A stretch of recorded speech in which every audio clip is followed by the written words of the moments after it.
Hola, ¿qué tal? Los saludo con mucho gusto. Mi nombre es Daniel Beltrán y continuamos con la lectura de la carta encíclica Laudato Si del Papa Francisco sobre el cuidado de la casa común.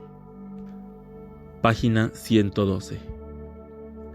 Ecología cultural.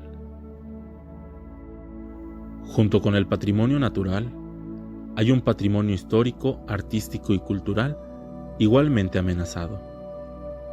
Es parte de la identidad común de un lugar y una base para construir una ciudad habitable. No se trata de destruir y de crear nuevas ciudades supuestamente más ecológicas, donde no siempre se vuelve deseable vivir. Hace falta incorporar la historia, la cultura y la arquitectura de un lugar, manteniendo su identidad original. Por eso, la ecología también supone el cuidado de las riquezas culturales de la humanidad en su sentido más amplio. De manera más directa, reclama prestar atención a las culturas locales a la hora de analizar cuestiones relacionadas con el medio ambiente, poniendo en diálogo el lenguaje científico-técnico con el lenguaje popular.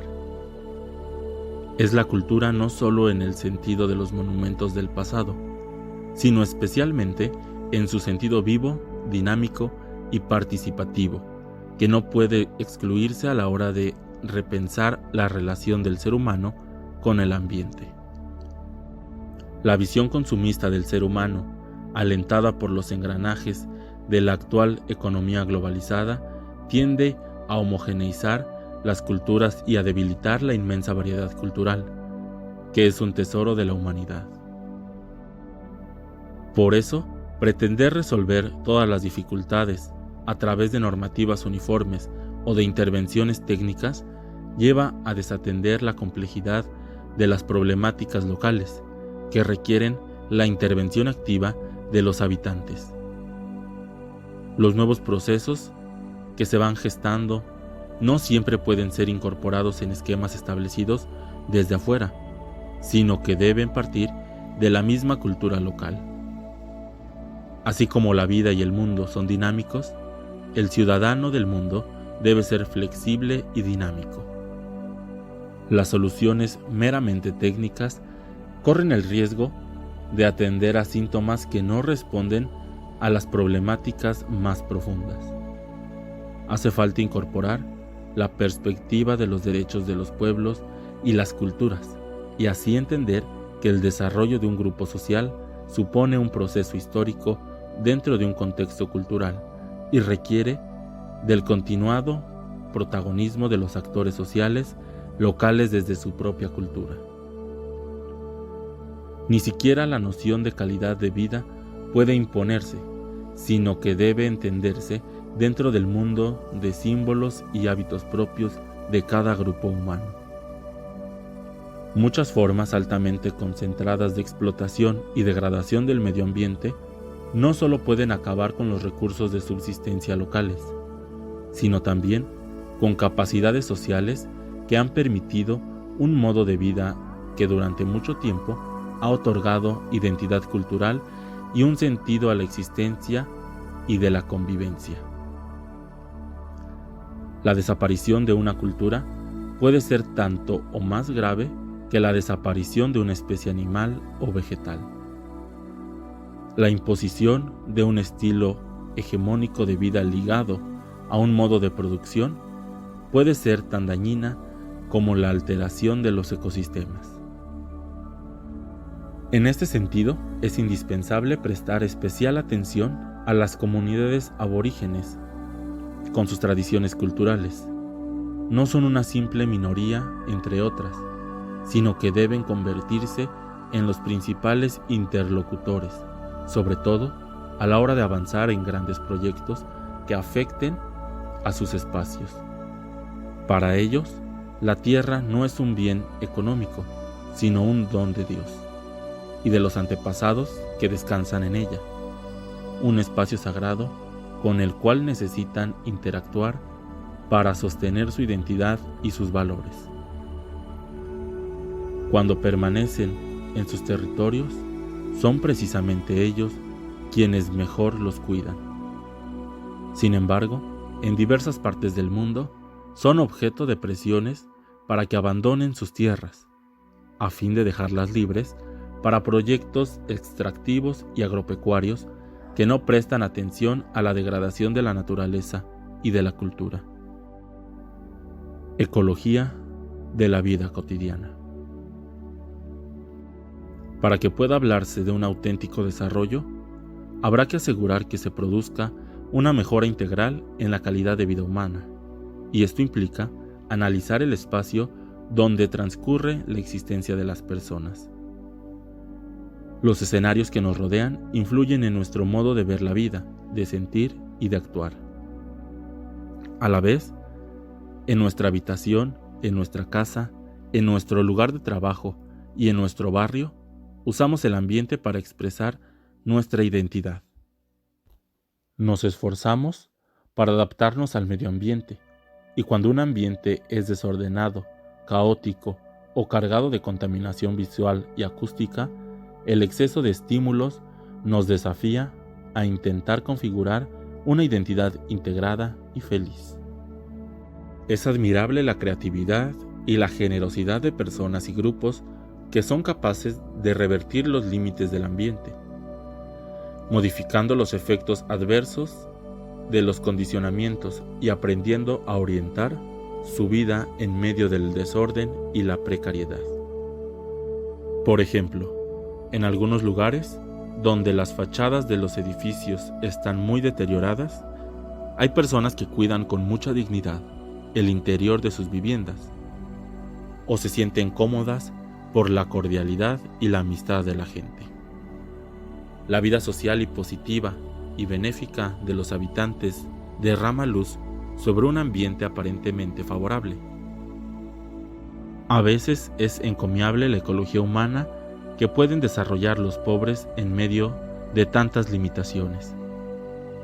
La sensación de asfixia producida por la aglomeración en residencias y espacios con alta densidad poblacional se contrarresta si se desarrollan relaciones humanas cercanas y cálidas, si se crean comunidades, si los límites del ambiente se compensan en el interior de cada persona, que se siente contenida por una red de comunión y de pertenencia. De ese modo, cualquier lugar deja de ser un infierno y se convierte en el contexto de una vida digna.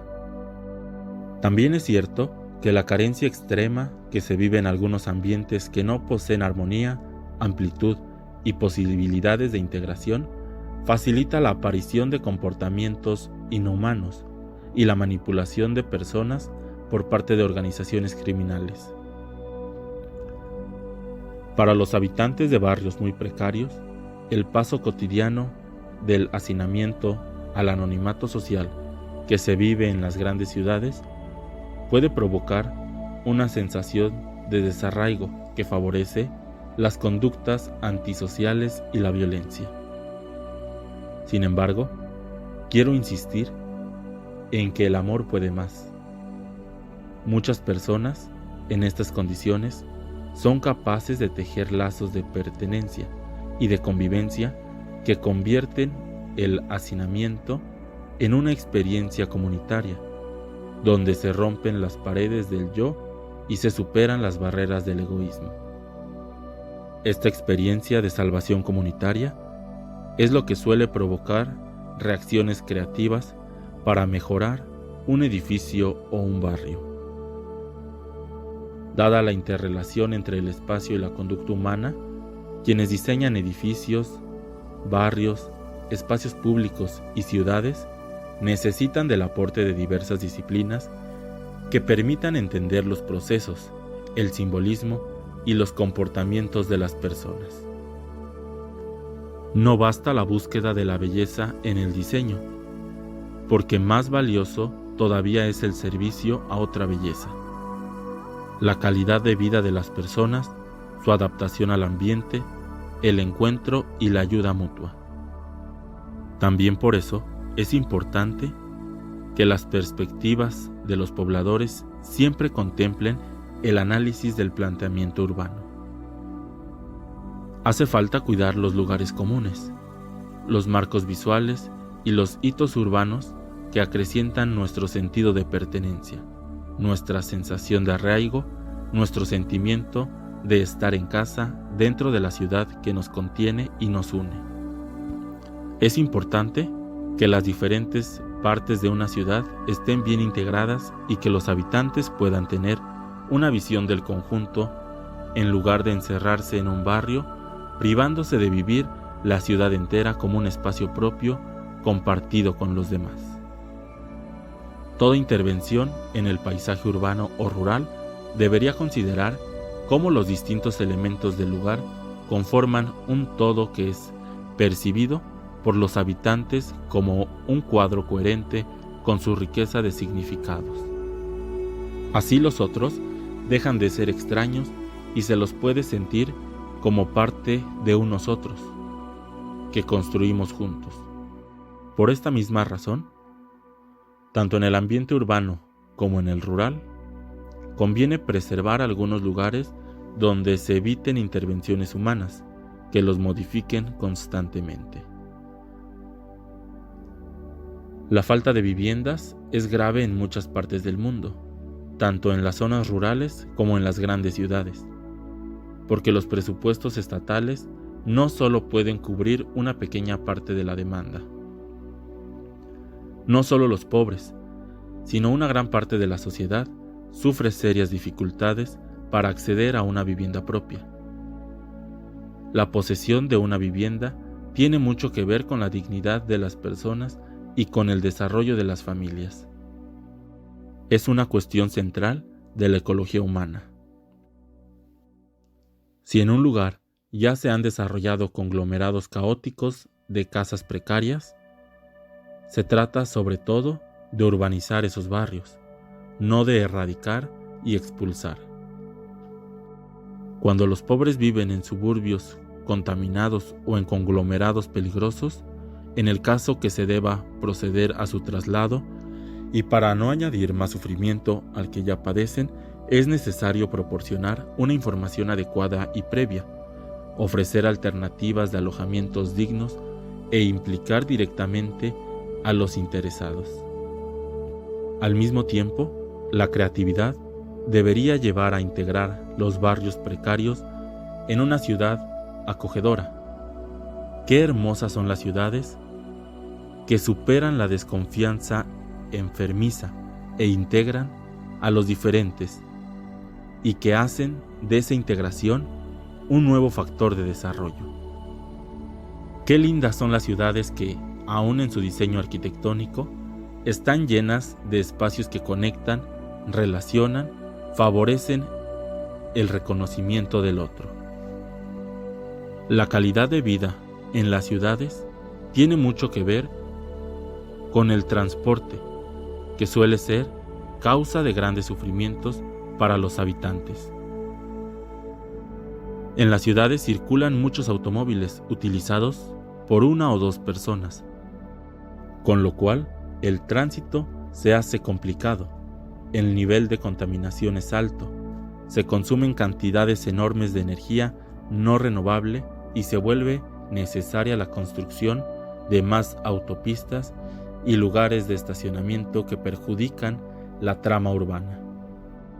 Muchos especialistas coinciden en la necesidad de priorizar el transporte público, pero algunas medidas necesarias difícilmente serán pacíficamente aceptadas por la sociedad sin una mejora sustancial de ese transporte, que en muchas ciudades significa un trato indigno a las personas debido a la aglomeración, a la incomodidad o a la baja frecuencia de los servicios y a la inseguridad. El reconocimiento de la dignidad peculiar del ser humano muchas veces contrasta con la vida caótica que deben llevar las personas en nuestras ciudades. Pero esto no debería hacer perder de vista el estado de abandono y olvido que sufren también algunos habitantes de zonas rurales, donde no llegan los servicios esenciales y hay trabajadores reducidos a situaciones de esclavitud, sin derechos ni expectativas de una vida más digna. La ecología humana implica también algo muy hondo, la necesaria relación de la vida del ser humano con la ley moral escrita en su propia naturaleza, necesaria para poder crear un ambiente más digno.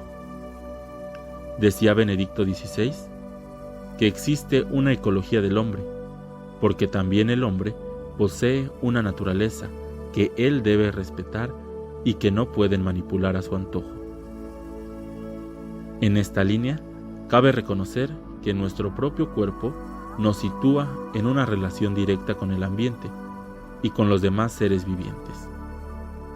La aceptación del propio cuerpo como don de Dios es necesaria para acoger y aceptar el mundo entero como regalo del Padre y casa común, mientras una lógica de dominio sobre el propio cuerpo se transforma en una lógica a veces sutil de dominio sobre la creación. Aprender a recibir el propio cuerpo, a cuidarlo y a respetar sus significados es esencial para una verdadera ecología humana. También la valoración del propio cuerpo en su feminidad o masculinidad es necesaria para reconocerse a sí mismo en el encuentro con el diferente. De este modo, es posible aceptar gozosamente el don específico del otro o de la otra, obra del Dios creador, y enriquecerse recíprocamente. Por lo tanto, no es sana una actitud que pretenda cancelar la diferencia sexual porque ya no sabe confrontarse con la misma.